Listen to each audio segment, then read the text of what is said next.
Hey, I'm John Cannell, and today on Preppy Kitchen, we're making an easy, delicious turkey brine. So let's get started.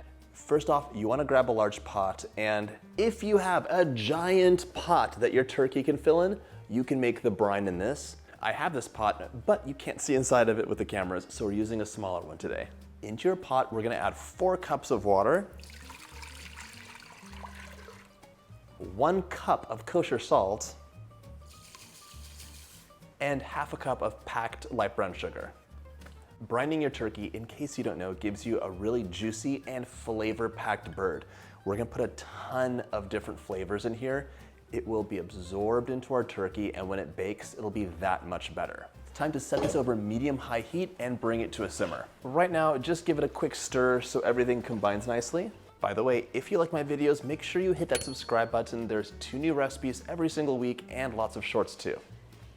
If you've cooked a turkey without brining it, you're gonna be very precise in your bake time.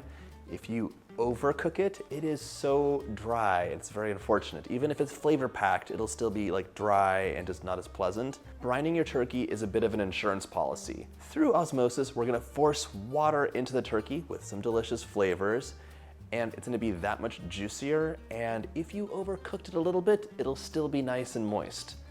If you don't overcook it, it'll be fantastic and amazing. So it's a win-win proposition, and really you're gonna have your turkey in the fridge overnight anyways. Why not have it soaking in a brining bag or in a big pot so it can be super delicious with the perfect texture. One of the biggest anxieties we have on Thanksgiving is cooking this whole turkey. I understand, I've been there as well, but brining really helps you out on this.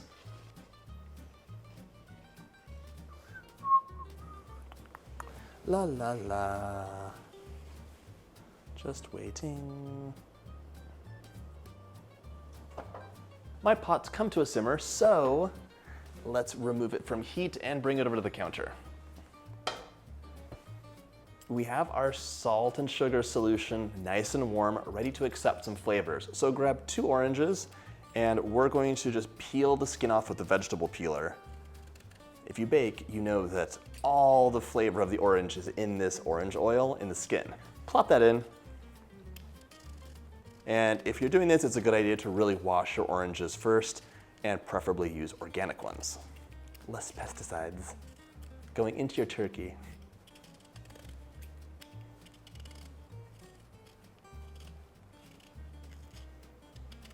I will point out that just like any other recipe, it's a time for you to use your favorite flavors, so go ahead and personalize this with the spices that you enjoy.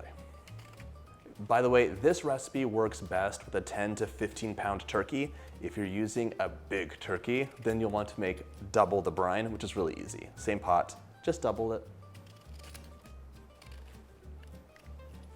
Now it's time to grab a head of garlic, get that skin off, and smash the cloves. I would use 6 as a starting point.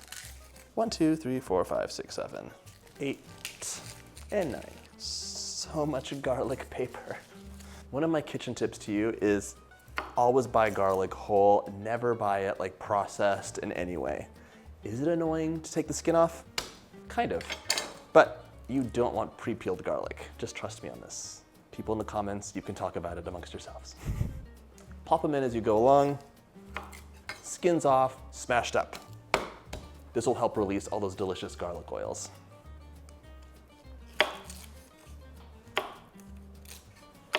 If you're watching this video as you're preparing mentally for a Thanksgiving feast, my advice to you is just to write your menu out, get all of your ingredients together, and then think about what you can do ahead of time. I never do everything the day of. I never do everything the day before of. I stretch it out as far as possible, so every day I'm doing a little bit of prep, something's going into the fridge or into the freezer, and then when Thanksgiving rolls around, I'm really just worried about like final cleaning of the house, popping the bird in, and reheating everything, along with making like a salad and maybe a vegetable. Add your smashed garlic in. For some added flavor, we're adding 6 sprigs of thyme. In you go. As well as 6 sprigs of rosemary, but here we want to remove the stalk, so just remove the leaves. If you have any people in the house who are like, oh, I can't do anything in the kitchen, this is a really easy recipe for them to help you out with over the holidays. So go ahead and say, here's John's recipe.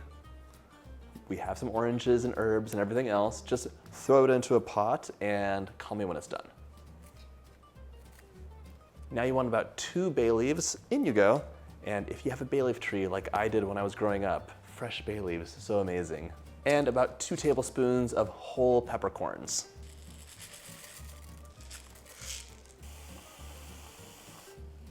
Now we have our ultra concentrated mixture. It's time to dilute it with the remaining water, 12 cups to be precise. So 4, 8, and 12. If you have little ones at home, you could also use this as an opportunity to talk about multiplication, which is counting by sets. 4, 8, 12 times tables. This needs to cool to room temperature, and you'll either add it into your brining bag or into your mega pot with your turkey. If you want even more flavor, you could substitute 3 cups of the water with 3 cups of apple juice or apple cider. That can also be delicious. So as I said earlier, I was just using this smaller pot for camera's sake, and now it's time to submerge your turkey into the room temperature brine.